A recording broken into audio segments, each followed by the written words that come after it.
भारतीय जनता युवा मोर्चा की तरफ से रविंद्र भवन समक्ष नमो युवा वॉरियर्स नामक एक अभियान के तहत कार्यक्रम का आयोजन किया गया। इस संबंध में आसनसोल जिला भारतीय जनता युवा मोर्चा के सभापति अमिताभ गुरई ने बताया कि प्रधानमंत्री नरेंद्र मोदी के मार्गदर्शन में भारत का हर युवा भाजपा से जुड़ना चाहता है। इस क्षेत्र में भी नमो युवा वॉरियर्स नामक इस योजना को चलाया जा रहा है। इसके तहत 18 से 40 वर्ष के युवाओं को एक मिस कॉल के जरिए भारतीय जनता पार्टी के साथ जोड़ा जा रहा है। साथ ही उन्होंने कहा कि नरेंद्र मोदी के नेतृत्व में भारत विकास कर रहा है और भारत के युवाओं के सपनों को वही पूरा कर सकते हैं। साथ ही आइए जानेंगे विस्तार के साथ कि उन्होंने भारत के विकास के बारे में और साथ ही साथ प्रधानमंत्री नरेंद्र मोदी के बारे में उन्होंने क्या जानकारी दी। आइए जानेंगे विस्तार के साथ।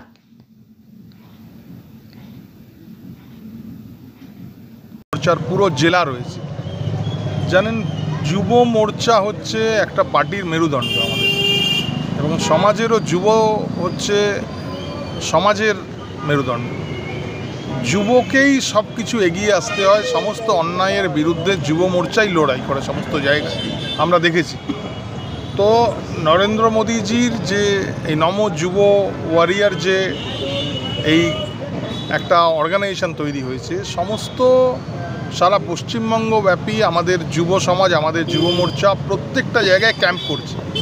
আসানসোল শহরে, আসানসোল স্টেশনে প্রথম ক্যাম্প শুরু হয়েছিল, আর যেটা এখনও পর্যন্ত দশম, যদি ভুল না করি 10টা ক্যাম্প এটা হচ্ছে আর কি, 10তম ক্যাম্প এটা হচ্ছে। এখনও পর্যন্ত হাজারের উপর সংখ্যায় এখানে সদস্য হয়েছে, এবং আগামী দিন এই নম যুব ওয়ারিয়ার্স যুব মোর্চার সাথে আসানসোল শহরের আশা করি আরও কয়েক হাজার যুব এর সঙ্গে যুক্ত হবে, এবং আগামী দিন এই যুব মোর্চার নেতৃত্বে, এই যুবকদের নেতৃত্বেই 26-এর নির্বাচন হবে।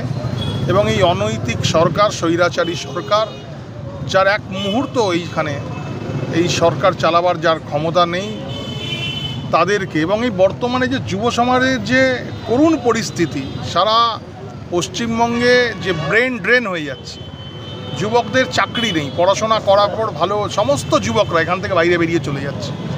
দেখুন, এখানে একটা বৃদ্ধাশ্রম, পশ্চিমবঙ্গে একটা বৃদ্ধাশ্রমে পরিণত হয়েছে। প্রত্যেকের বাড়ির যে যুবরা রয়েছে তারা বাইরে বাইরে সমস্ত জায়গায় চলে যাচ্ছে। আমরা চাইব যে এই যুব সমাজের নেতৃত্বে এই লড়াই আরও তীব্র থেকে তীব্রতর হবে। আর ভারতীয় জনতা যুব মোর্চার পক্ষ থেকে আমরা নবযুব ওয়ারিয়ার্স নামে একটা অখিল ভারতীয় স্তর থেকে আমাদের একটা মেম্বারশিপ অভিযান চলছে সারা ভারতবর্ষ জুড়ে। 7015900900 নাম্বারে মিস কল দিয়ে আর ডাইরেক্ট নরেন্দ্র মোদীজির সাথে যুক্ত হয়ে সারা দেশের যুবকদেরকে নরেন্দ্র মোদীজির সাথে কানেক্ট করার জন্য, আর পশ্চিমবঙ্গে যে যুবকদের দুরবস্থা তার জন্য। আপনারা জানেন পশ্চিমবঙ্গের যুবকদের কাছে চাকরি নেই। আজকে পশ্চিমবঙ্গের বেশিরভাগ যুবক জোম্যাটো বয় আর সুইগি বয়। যেখানে পশ্চিমবঙ্গের যুবকদের একটা সরকারি চাকরি দরকার, সেখানে সরকারি চাকরি দিতে পারছে না। 26,000 চাকরি আপনারা দেখলেন আজকে পশ্চিমবাংলার 26,000, এক ধাক্কায় 26,000 যুবকের চাকরি বাতিল হয়ে গেল আজকে। আর তারপরে পশ্চিমবঙ্গের দলদাস মুখ্যমন্ত্রী, আজকে ব্যর্থ মুখ্যমন্ত্রী, বলছে পশ্চিমবাংলা উন্নয়ন হচ্ছে। আজকে দেখুন, আজকে আমরা গর্ব করতাম যে পশ্চিমবাংলায়, সেই পশ্চিমবাংলাতে কী অবস্থা হচ্ছে, চারিদিকে ধর্ষণ, নারী নির্যাতন। আপনারা দেখলেন আরজি করের ঘটনার পরও এই পশ্চিম বর্ধমান জেলাতেও এসে পদে দুর্গাপুরে একজন বাইরের মেয়ে আমাদের এখানে পড়তে এসেছিল।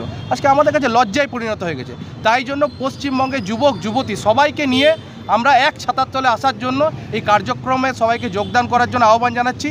আর 2026-এ আমরা আশা রাখছি এই যুবক যুবতীরাই পশ্চিমবঙ্গের মাননীয় মুখ্যমন্ত্রীকে নবান্নের 14 তলা থেকে নিচে নামিয়ে এসে গঙ্গায় চুড়ে ফেলবে।